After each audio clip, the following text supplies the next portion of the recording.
Tu as été choisi dans un moment où l'on t'a demandé de répondre trop vite, et le titre de ce jour te remet une limite sainte devant le cœur. Tu n'es pas appelé à répliquer à chaque provocation qui cherche à te tirer hors de la paix, car il existe des combats qui se gagnent sans bruit. Tu as peut-être senti ces derniers jours une tension étrange dans la poitrine, comme si une parole blessante voulait encore te dicter ton mouvement.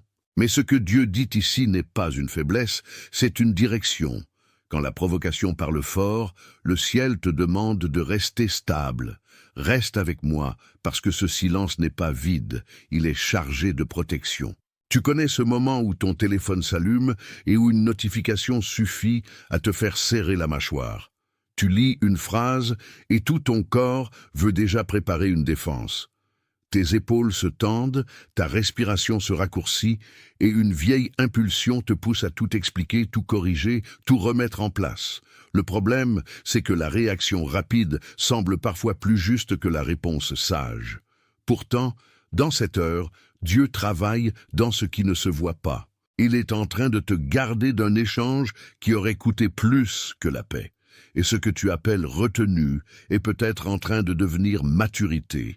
Tu as été formé pour discerner, pas pour réagir à chaque main qui bouge devant toi. Il y a dans ton histoire une sensibilité qui n'est pas une fragilité, mais une alarme intérieure, affinée par le temps. Tu remarques quand une pièce change d'air, quand une conversation devient lourde, quand une présence vient tester ce que tu portes. Tu n'inventes pas cette perception, tu l'as apprise dans des saisons où tu devais lire vite pour survivre. Mais maintenant, la même sensibilité peut servir autre chose.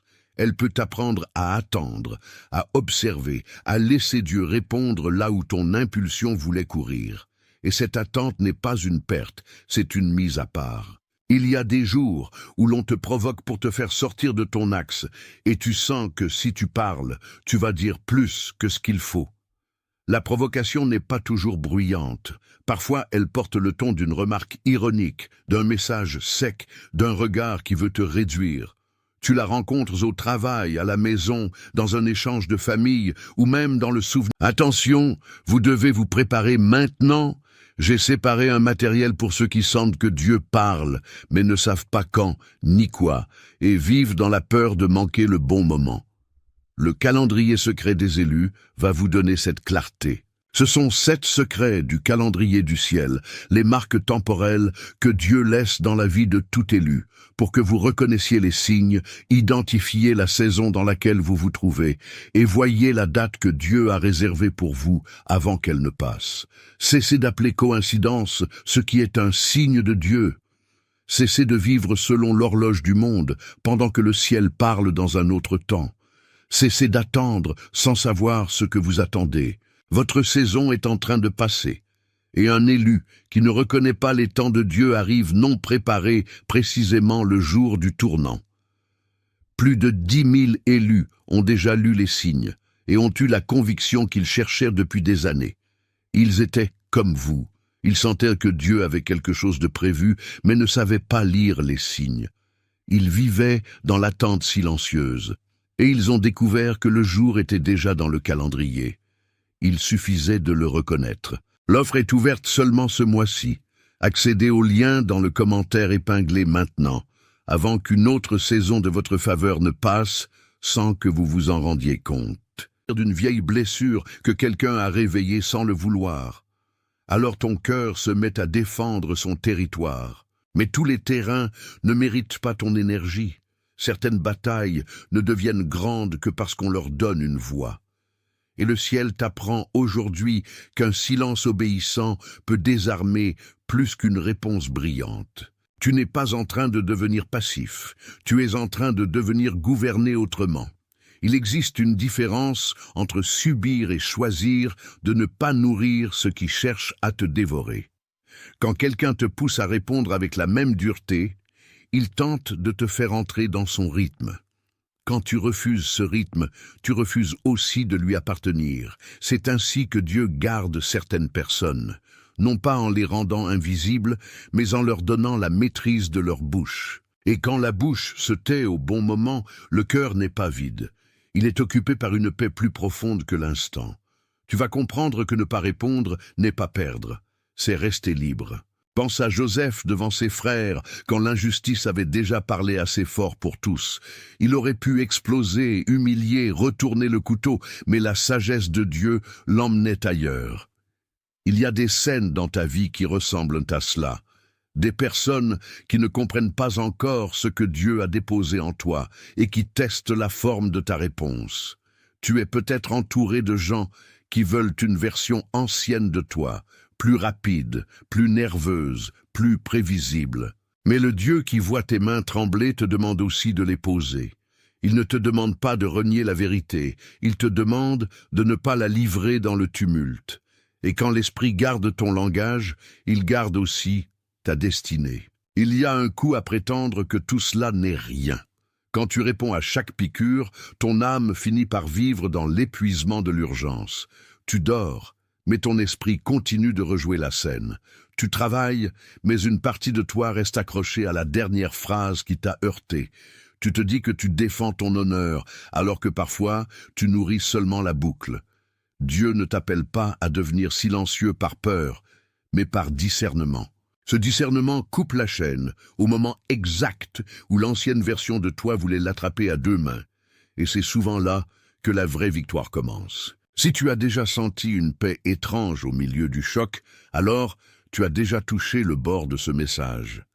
Si tes épaules se sont abaissées quand tu as compris que tu n'avais pas besoin de courir après une réponse, alors quelque chose en toi a reconnu la vérité. Écris 888 dans les commentaires et reviens vers moi. Ce chiffre n'est pas une formule magique, il dit seulement que tu reconnais une abondance de paix là où l'ancien réflexe voulait produire du bruit. Ton geste d'écrire devient une petite confirmation que tu n'es plus sous la tyrannie de l'instant. Et quand tu reviens plus calme, plus ouvert, plus prêt à entendre ce qui vient derrière le choc. Ce qui te trouble n'est pas seulement la parole de l'autre, c'est aussi ce que cette parole tente d'éveiller en toi. Elle touche parfois une vieille blessure liée au besoin d'être compris tout de suite. Elle réveille l'envie de prouver, de corriger, de gagner, comme si ton identité devait être sauvée dans la même minute. Mais Dieu n'a jamais demandé à ton identité de courir après sa preuve. Il est en train de te montrer où la pression a remplacé la confiance. Et quand tu vois cela, tu peux enfin nommer l'attaque sans lui donner le trône. La paix ne fuit pas devant la provocation. Elle la traverse sans se vendre. Il y a des habitudes anciennes qui veulent reprendre le dessus quand quelqu'un te parle mal. Tu sens leurs mains invisibles dans le couloir de ta pensée. Elles te disent de répéter, d'insister, d'expliquer, jusqu'à ce que l'autre te laisse enfin respirer. Pourtant, plus tu t'expliques dans la tension, plus tu offres ton centre à ce qui t'agite. Le Seigneur te ramène vers un autre ordre intérieur. Il te montre que la réponse la plus forte n'est pas toujours la plus longue. Et parfois, la bouche fermée au bon moment devient la porte d'une force que tu ne connaissais pas encore. Tu as peut-être cru que rester calme signifiait manquer de courage. Mais ce que tu découvres maintenant, c'est qu'il faut plus de courage pour ne pas répondre que pour répliquer. Le corps veut se défendre, la mémoire veut se justifier et l'esprit apprend à tenir sans se dissoudre. C'est une guerre discrète menée au seuil de tes propres mots. Tu n'es pas puni par le silence, tu y es formé. Dieu enlève de toi ce qui réagit avant de discerner. Et ce qu'il laisse en toi devient plus solide que l'ancienne nervosité. Il y a des environnements qui testent ta paix comme on frappe une porte, pour voir si quelqu'un va perdre patience. Certains lieux sentent la compétition, d'autres la moquerie, d'autres encore la fatigue de gens qui déposent leur tension sur toi. Tu n'es pas obligé de tout absorber. Tu peux voir ce qui t'épuise sans le baptiser de normalité. Quand tu gardes ton esprit attentif, tu remarques que certaines conversations ne cherchent pas la vérité. Elles cherchent seulement une réaction. Le Seigneur t'enseigne à ne pas entrer dans ce jeu. Ce n'est pas de l'indifférence, c'est de la garde. La provocation a une stratégie simple. Elle te presse pour te faire sortir de la présence. Elle te fait croire que tu dois agir tout de suite pour ne pas perdre ta place. Elle habille la précipitation comme une urgence morale, alors que souvent ce n'est qu'un piège de dispersion. Tu comprends alors que le vrai combat n'est pas seulement contre ce qui t'est lancé, mais contre ce qui veut te déranger de l'intérieur. Si tu gardes ton calme, tu conserves ton angle de vue. Si tu perds ton calme, tu offres ton discernement en échange d'un soulagement momentané. Et ce soulagement finit presque toujours par coûter plus cher que la provocation elle-même. Il y a un seuil où l'on cesse de négocier avec ce que Dieu a déjà rendu clair. Tu arrives à cet endroit quand ton cœur comprend qu'il n'a plus besoin d'un dernier mot. Quelque chose en toi se relève et dit « Je ne serai plus gouverné par le choc ». Tu ne fais pas cela pour paraître fort. Tu le fais parce que ta paix a une valeur trop grande pour être jetée dans le vent. La vieille version de toi aurait voulu gagner l'échange. La nouvelle comprend que certaines victoires n'ont pas besoin d'applaudissements.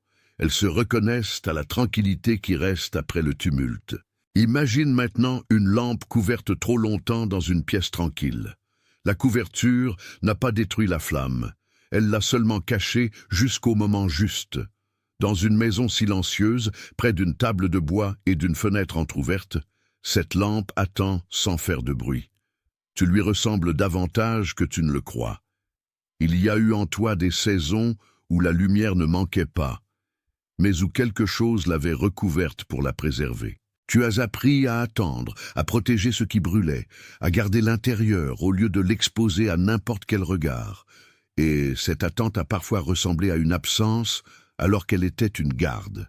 La lampe couverte connaît la poussière de la pièce, le passage du temps, le silence du soir. Elle connaît la main qui passe près d'elle sans l'ouvrir trop tôt. Elle connaît l'odeur du tissu, le poids de la nuit et la patience de l'heure. Toi aussi, tu as connu le poids des jours où ta lumière paraissait inutile. Tu as peut-être pensé que Dieu t'avait mis de côté, mais ce que tu appelais oubli était parfois préservation. Le ciel couvre ce qui n'est pas encore prêt à éclairer le bon espace. Et ce n'est pas l'abandon qui t'a retenu. C'est une sagesse qui veillait. Quand la lampe reste couverte, le cœur peut se lasser de la lenteur. Tu regardes la pièce et tu te demandes pourquoi rien ne s'ouvre plus vite. Tes mains veulent soulever le tissu elle-même, comme si tu devais forcer l'aube à arriver. Mais la couverture n'est pas toujours un obstacle. Elle est parfois une protection contre le vent qui aurait éteint la flamme. Le problème, c'est que l'impatience confond vitesse et volonté divine. Elle veut un éclat immédiat. Dieu préfère une lumière stable, et la stabilité éclaire plus loin que l'éclat. Il y a aussi les voix autour de toi qui n'aiment pas ce qui est caché trop longtemps. Elles appellent cela lenteur, perte, retard ou inutilité. Elles ne savent pas lire la sagesse de ce qui attend. Elles ne voient que la surface de la pièce, pas la chaleur gardée sous le tissu. Pourtant, même recouverte, la flamme travaille l'air autour d'elle. Elle prépare l'instant où quelqu'un viendra sans précipitation. Et quand ce moment arrive, ce n'est pas un miracle spectaculaire. C'est une fidélité qui se révèle. La lumière n'était pas morte, elle était gardée. Tu as peut-être vécu ce genre d'attente dans une maison où tu continuais à servir, à sourire, à avancer, alors que quelque chose en toi était encore couvert. Tu faisais les gestes, mais ton âme savait qu'elle n'avait pas encore reçu le signal d'ouverture. Tu allais au travail, tu répondais aux messages, tu rangeais la pièce, mais au fond tu attendais autre chose. Ce que Dieu te montre maintenant, c'est que l'attente n'était pas stérile. Elle formait ton cœur à ne pas confondre agitation et onction. Elle t'enseignait à ne pas prendre feu sous n'importe quel souffle. Et cette maturité devient précieuse quand la provocation essaie de souffler sur toi.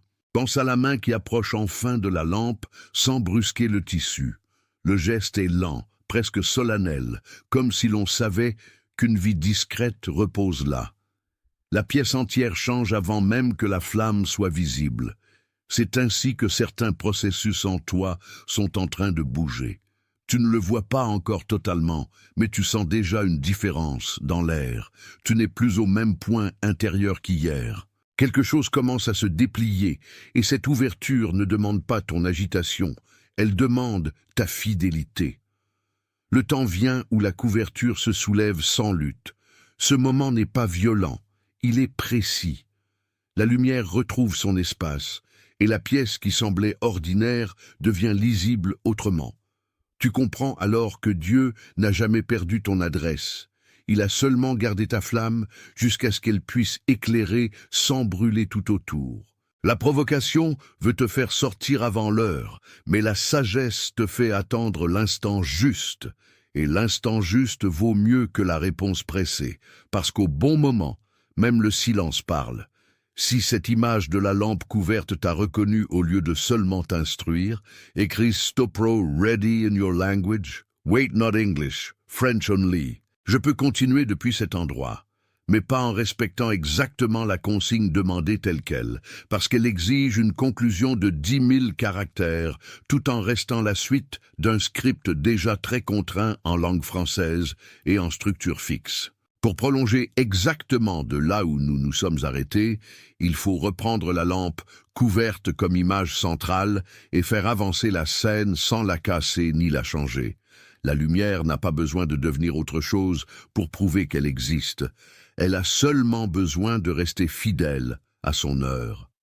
Tu as déjà senti le poids du tissu, le calme de la pièce, et cette petite lutte entre l'envie d'ouvrir trop tôt et la sagesse d'attendre encore un instant. Maintenant, ce qui était caché commence à gagner du souffle, et ce souffle ne vient pas de la pression, il vient de la paix. Il y a des saisons où Dieu ne te demande pas de forcer la révélation, mais de protéger ce qui est en train de mûrir. Le monde te presse, la mémoire te presse, l'ancienne habitude te presse, mais la main qui veille sur ta lumière n'est pas pressée. Elle sait quand lever le voile, et elle sait aussi quand le garder encore un peu. Tu n'es pas en retard parce que tu as attendu, tu n'as pas perdu ton feu parce que tu l'as gardé sous couverture, tu n'as pas besoin d'élever la voix pour montrer que tu brûles. La flamme qui vient de Dieu se reconnaît souvent à sa stabilité avant de se reconnaître à son éclat. Et quand le temps juste arrive, ce n'est pas toi qui fabriques la lumière, c'est la lumière qui te fait comprendre pourquoi la patience était nécessaire. Il y a une douceur particulière dans cette révélation, parce qu'elle retire la peur de tes mains. Elle te montre que le silence n'était pas vide, qu'il était habité. Elle te montre que l'attente n'était pas une punition, qu'elle était une préparation. Elle te montre que la provocation n'a pas le dernier mot, quand la paix a déjà commencé son œuvre. Et ce que tu appelles enfin réponse est souvent, en réalité, le moment où tu comprends que tu n'avais rien à prouver.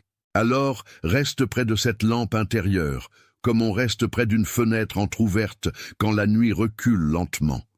Tu sens que quelque chose en toi devient plus simple, moins nerveux, moins exposé au besoin d'expliquer. Tes doigts peuvent se détendre, ta mâchoire peut se desserrer, et ton cœur peut cesser de courir derrière la dernière parole blessante. C'est ici que la sagesse devient visible dans le corps. Ce n'est plus seulement une idée spirituelle, c'est une manière de respirer, de marcher, de répondre, de choisir le silence sans se sentir diminué. Tu n'as plus besoin d'entrer dans chaque bruit, tu n'as plus besoin de défendre chaque espace. Tu peux demeurer stable, et cette stabilité ressemble à une lampe qui attend encore sous le tissu sans perdre sa chaleur. Il y a une force qu'on ne voit pas tout de suite, mais qui porte tout le reste. Elle n'éclate pas, elle tient. Elle ne se dépense pas, elle se garde. Et quand elle se garde, elle devient un témoignage contre l'agitation qui voulait te posséder. Tu n'es pas invité à t'éteindre, tu es invité à ne pas te laisser voler ton heure. Le ciel travaille aussi dans le provisoire, dans le peu visible, dans les gestes qui ne font pas de bruit. Et plus tu comprends cela, plus la provocation perd sa capacité à te gouverner. La pièce où se trouve la lampe n'est plus la même dès que tu comprends sa patience. Les objets ordinaires reprennent une autre densité, comme si la table, la chaise, le mur et la fenêtre avaient tous participé à la même attente. Ton propre cœur ressemble à cela. Il a été entouré, observé, parfois mal compris, mais jamais abandonné. Il a retenu une chaleur discrète pendant des jours où l'extérieur semblait trop froid pour l'accueillir. Et maintenant, il apprend que le temps de Dieu ne ressemble pas au temps de l'impatience. Il ne se mesure pas au mouvement visible, il se mesure à la fidélité de ce qui est gardé. Si tu regardes seulement l'instant, tu verras encore une couverture.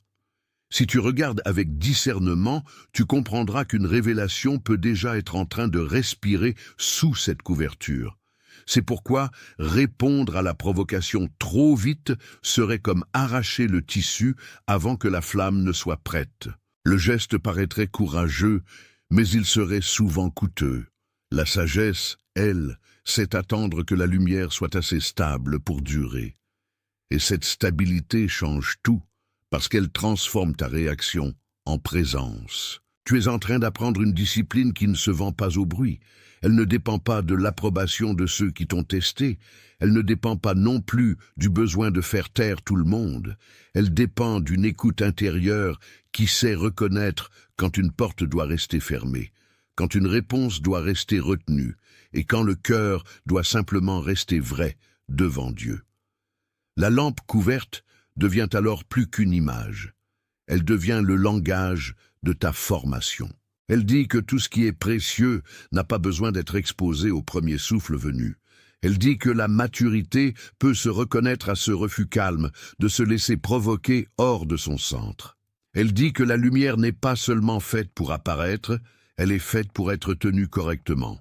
Et ce maintien demande parfois plus de force que l'éclat lui-même. Tu n'as pas besoin de t'excuser d'avoir attendu.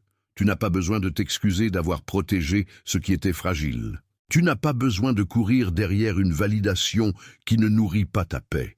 Le Dieu qui te voit sait distinguer une retraite sage d'une fuite. Il sait quand tu t'es retiré pour survivre et quand tu t'es retiré pour conserver la flamme. Il sait aussi quand vient le temps de t'ouvrir de nouveau. Et ce temps-là, s'il tarde un peu, n'est pas absent. Quand la lumière commence à se révéler vraiment, elle n'insulte pas l'obscurité, elle la traverse. Elle ne lutte pas avec le tissu comme quelqu'un qui se débat, elle le soulève comme on accueille enfin l'heure juste. Ce détail est important, parce qu'il te montre comment Dieu agit souvent dans l'âme, sans violence inutile, sans précipitation, sans confusion.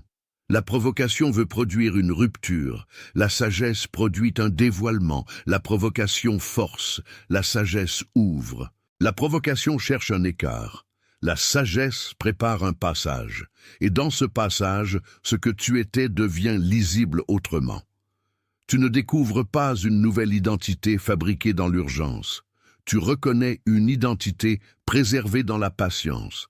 Il y a là une paix si profonde qu'elle peut te faire pleurer sans te briser, parce que tu comprends enfin que Dieu n'a pas manqué ton heure. Il a gardé ton feu jusqu'à ce que ton cœur puisse le porter sans se disperser. Et cette découverte transforme la manière dont tu regardes ton propre chemin. Tout ce que tu as cru lent devient soudain utile. Tout ce que tu as appelé retard prend une couleur différente. Tout ce qui semblait obscur se relie maintenant à une pédagogie plus douce que ta peur. Tu vois que les couloirs silencieux, les jours sans réponse, les moments où personne ne te défendait, n'étaient pas des preuves d'abandon. Ils étaient parfois les murs d'une chambre de maturation. Dans cette chambre, la lampe a continué d'exister même quand personne ne la nommait. Et toi, tu as continué d'avancer même quand l'instant semblait sans lumière. C'est cela qui rend la révélation solide. Elle ne surgit pas d'une illusion, elle naît d'une fidélité traversée. Elle n'efface pas la nuit, elle lui donne un sens, elle n'annule pas la fatigue, elle la replace. Elle n'excuse pas la provocation, elle la relativise. Parce qu'à présent tu sais qu'un feu gardé peut être plus puissant qu'un feu exposé trop tôt. Et ce savoir n'est pas théorique. Il vient de l'endroit où tu as résisté sans faire de bruit. Il y a aussi dans cette lampe couverte une leçon de confiance. Tu n'as pas eu à comprendre chaque étape pour rester là. Tu n'as pas eu à voir le résultat final pour continuer à être fidèle. Tu as simplement appris à rester présent pendant que Dieu faisait son œuvre dans l'invisible. C'est ce genre de présence qui change un destin sans faire de spectacle. C'est ce genre de présence qui fait de toi quelqu'un de solide dans un monde pressé. C'est ce genre de présence qui te rend moins dépendant des secousses des autres. Tu n'es plus obligé de réagir pour prouver que tu existes. Tu peux exister dans la paix, et cette paix devient ton langage. Elle ne supprime pas les tensions, mais elle les remet à leur place. Elle ne nie pas les provocations, mais elle refuse de leur offrir le centre. Et lorsque tu refuses ce centre, tu laisses Dieu garder la place qui lui revient. Alors la lumière ne t'appartient plus comme une possession nerveuse. Elle t'habite comme une responsabilité douce. Ce changement est discret, mais il est réel. Il se voit dans le silence que tu supportes mieux. Il se voit dans le message auquel tu ne réponds pas tout de suite. Il se voit dans la respiration que tu reprends avant de parler. Il se voit dans la manière dont tu redeviens toi-même, sans annoncer ta victoire. Si tu regardes maintenant cette scène entière, tu peux comprendre pourquoi la provocation ne doit pas être ton maître. Elle veut faire de toi une réaction. Dieu veut faire de toi une présence. Elle veut arracher la couverture avant l'heure. Dieu veut te rendre assez stable pour la lever sans perdre la flamme. Elle veut te pousser à prouver ton feu. Dieu veut que ton feu soit simplement gardé et prêt. Et ce passage de la réaction à la présence est une délivrance silencieuse. Tu n'es pas en train d'apprendre à être froid. Tu apprends à être gouverné. Tu n'es pas en train d'abandonner ta vérité. Tu apprends à la laisser respirer dans le bon temps. Tu n'es pas en train de t'effacer. Tu es en train de devenir plus profond que le bruit. Et cette profondeur ne s'obtient pas dans la précipitation, elle s'accueille dans le repos. C'est pourquoi la lampe couverte ne parle pas d'oubli, elle parle d'un ordre plus grand. Elle parle d'une lumière qui n'a pas accepté d'être gaspillée. Elle parle d'un cœur qui a refusé de se dépenser au premier choc venu. Elle parle d'un Dieu qui protège ce qu'il prépare. Et quand tu comprends cela, la provocation perd son pouvoir de te définir. Tu peux donc rester là, dans cette chambre intérieure, avec la certitude tranquille que le temps de la couverture n'a pas détruit ton éclat. Le tissu n'a pas mangé la flamme. Le silence n'a pas avalé la promesse. Le retard n'a pas annulé le dessein. Tout ce qui s'est passé a travaillé à former un porteur plus sage, plus sobre, plus libre. La lumière qui vient n'est pas une simple émotion de plus. Elle est le fruit d'une garde, d'une patience, d'une confiance qui a tenu sous pression. Et cette confiance te donne maintenant le droit de ne pas répondre à tout ce qui t'appelle. Tu peux choisir ta paix sans te sentir coupable. Tu peux laisser passer la provocation comme on laisse passer un vent qui n'a pas l'autorité d'ouvrir la maison. Tu peux garder le centre, et ce centre est précieux. Parce qu'au fond, ce que Dieu t'apprend ici, c'est que le vrai combat n'est pas de gagner chaque échange. C'est de rester disponible pour la lumière quand elle se découvre au bon moment. Et cette disponibilité devient ta force la plus pure. Ce qui a commencé couvert peut finir lumineux sans être brisé. Ce qui a été gardé peut être révélé sans être violé. Ce qui a attendu peut rayonner sans être déformé.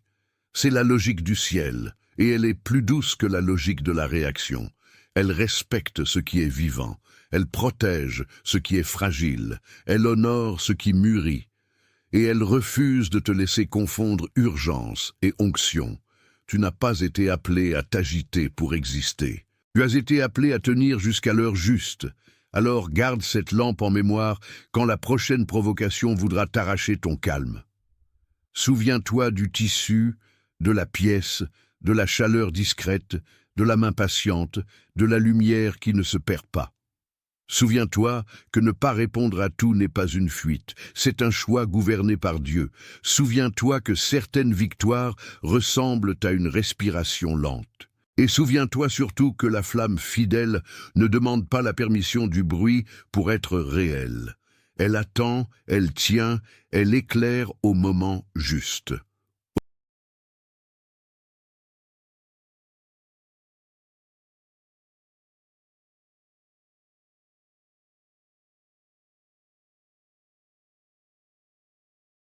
Attention, vous devez vous préparer maintenant. J'ai séparé un matériel pour ceux qui sentent que Dieu parle, mais ne savent pas quand, ni quoi, et vivent dans la peur de manquer le bon moment. Le calendrier secret des élus va vous donner cette clarté. Ce sont 7 secrets du calendrier du ciel, les marques temporelles que Dieu laisse dans la vie de tout élu, pour que vous reconnaissiez les signes, identifiez la saison dans laquelle vous vous trouvez, et voyez la date que Dieu a réservée pour vous avant qu'elle ne passe. Cessez d'appeler coïncidence ce qui est un signe de Dieu. Cessez de vivre selon l'horloge du monde, pendant que le ciel parle dans un autre temps. Cessez d'attendre sans savoir ce que vous attendez. Votre saison est en train de passer, et un élu qui ne reconnaît pas les temps de Dieu arrive non préparé précisément le jour du tournant.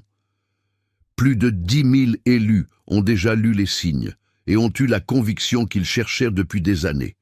Ils étaient comme vous. Ils sentaient que Dieu avait quelque chose de prévu, mais ne savaient pas lire les signes.